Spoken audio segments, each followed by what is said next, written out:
सियासी है, ये रोग पुराना है, इस आग में बस इंसान को जलते जाना है।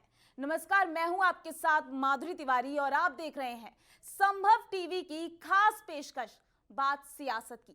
और आज का मुद्दा है सियासी आग, जो काफी पुराना है, समय के साथ थम जाता है, फिर मौका और दस्तूर देकर उबल आता है, फिर रास्ते गवाह बनते हैं पत्थरबाजी, खून और बवाल के। और इस बार की रामनवमी पर भी हुआ है काफी बवाल और खून खराबा।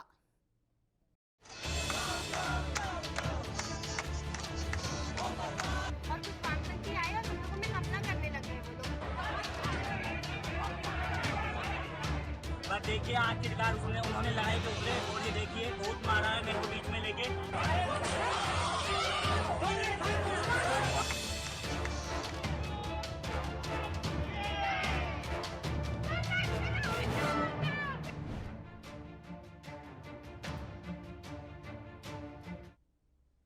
तो सबसे पहले बात कर लेते हैं जेएनयू की। रामनवमी के दिन जेएनयू में खूब बवाल हुआ। रामनवमी के दिन देर शाम लेफ्ट और राइट विंग के छात्रों के बीच हिंसक झड़प हो गई, जिसमें 60 से ज्यादा छात्र जख्मी हो गए। किसी का हाथ कट गया, किसी का सिर फट गया, किसी के ऊपर जमकर जूतम पैजार हुआ। कुल मिलाकर बवाली जेएनयू में जमकर बवाल काटा गया। देखिए इस रिपोर्ट में कि अब तक रामनवमी पर जेएनयू के जंग में क्या क्या हुआ। ये आग सियासी है, ये रोग पुराना है। इस आग में बस इंसान को जलते जाना है। एक बार फिर सियासी और मजहबी आग ने जेएनयू को सुलगा दिया है। आग ऐसी सुलगी कि 60 से ज्यादा छात्र जख्मी हो गए।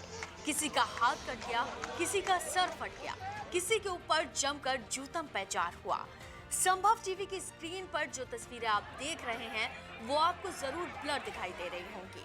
अगर हूबहू तस्वीरें आपको दिखा दी जाती तो आपका कलेजा मुंह को आ जाता। आपके मन में सवाल होगा कि आखिर क्यों जेएनयू फिर से जंग का अखाड़ा बन गया, क्यों बना जेएनयू फिर से जंग का अखाड़ा। किसने जेएनयू में भाईचारे के सौहार्द को बिगाड़ा, क्यों फिर से जेएनयू में छिड़ गई है लड़ाई। क्या अब जेएनयू की लड़ाई नॉनवेज पर गरमाई। आपको बता दें कि जेएनयू में छात्रों के दो गुटों के बीच खाने को लेकर विवाद हो गया। इस विवाद में एबीवीपी और लेफ्ट के छात्र एक दूसरे के आमने सामने आ गए। दोनों के बीच मारपीट भी हुई। एबीवीपी संगठन के छात्रों का कहना है कि लेफ्ट के छात्रों को रामनवमी का प्रोग्राम देखा नहीं गया और रामनवमी और इफ्तार पार्टी का समन्वय बिगाड़ने के लिए वामपंथियों ने हमला कर दिया। मैं अपनी फ्रेंड्स के साथ कावेरी हॉस्टल में पूजा थी रामनवमी में, तो हम लोग उसमें गए थे, सिर्फ पूजा करने के लिए गए थे। मैं आज फास्ट रखी हुई थी, मैंने आज सुबह से कुछ खाया भी नहीं था। और कुछ वामपंथी आए और हम लोगों में हमला करने लग गए वो लोग। और मेरे हाथ में उन लोगों ने कांच से हमला किया और मेरे हाथ में इतनी जोर से चोट आई, मुझे तो पता भी नहीं चला कि किस वजह से ये लोगों ने हमला किया। नवरात्र में हम लोग माता की पूजा करते हैं और एक तरफ ये वामपंथी लोग लड़कियों को मार रहे हैं यहाँ पे, और वो भी इस गंदी गंदी गालियां भी दे रहे हैं, सिर्फ मार नहीं रहे हैं। प्रोग्राम था तो नक्सलियों ने आके पूरा इंटरप्ट किया, नॉनवेज के नाम पे, सबके नाम पे सारे हथकंडे अपनाए। पर देखिए आखिरकार उन्होंने लड़ाई पे उतरे और ये देखिए बहुत मारा है मेरे को बीच में लेके। मैं पीएच हूँ लेकिन फिर भी नहीं माने। मैं बहुत हाथ जोड़ा उनके कि मत मारो, लेकिन फिर भी नहीं माने। वहीं दूसरी ओर लेफ्ट छात्रों का कहना है कि एबीवीपी की डिमांड थी कि मेस में सिर्फ वेज खाना बने और इसलिए पत्थर चलाया गया, जिससे मेस का शीशा टूट गया। छात्र भी घायल हो गए। आज सुबह से एबीवीपी नॉनवेज खाना, जो चिकन आज संडे है बनता है मेस में, उसके ऊपर रकस क्रिएट कर रहे थे। हम लोग सब साबरमती में थे जहाँ अभी हम खड़े हैं, और हम लोग को SOS मैसेजेस आना शुरू हुए तो हम लोग कावेरी पहुँचे। हम जब कावेरी पहुँचे तो हमने देखा कि एबीवीपी के गुंडे खड़े हुए थे और कॉन्स्टेंटली थ्रेट कर रहे थे। हम लोग आगे पहुँचे तो गार्ड्स ने बीच में ह्यूमन चेन बनाया, और गार्ड्स के रहने के बावजूद एबीवीपी के लड़कों ने कॉन्स्टेंटली हम लोग को पुश करना शुरू किया। और लड़कों ने स्पेसिफिकली लड़कियों को टारगेट कर करके उनके पैरों पे लातें मारी।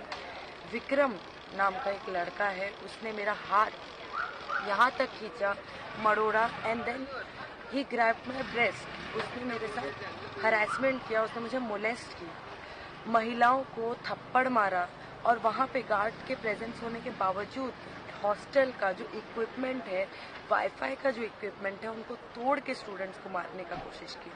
हमारे सारे कॉमरेड्स पे उन्होंने अटैक किया, अख्तरिश्ता के ऊपर पत्थर मार के उनका सर फोड़ दिया, मेरे हाथ के ऊपर ट्यूबलाइट मार के मेरे हाथ में ढेरों चोटें पहुंचाई। हमारे प्रेसिडेंट कॉमरेड आदर्श को उन्होंने मारा, कॉमरेड धनंजय को मारा, और उसके बाद उन्होंने हम लोगों को हॉस्टल के अंदर ट्रैक कर लिया और बाहर से, हॉस्टल के बाहर से पत्थरबाजी की, डस्टबिन फेंक के मारा, ट्यूबलाइट्स फेंक के मारे।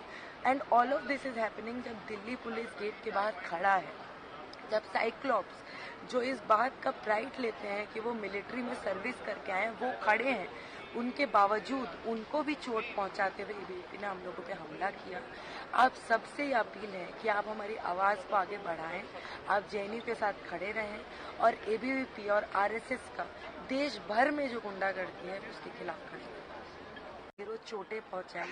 हमारे प्रेसिडेंट कॉमरेड आदर्श को उन्होंने मारा, कॉमरेड धनंजय को मारा, और उसके बाद उन्होंने हम लोगों को हॉस्टल के अंदर ट्रैक कर लिया और बाहर से, हॉस्टल के बाहर से पत्थरबाजी की, डस्टबिन फेंक के मारा, ट्यूबलाइट्स फेंक के मारे।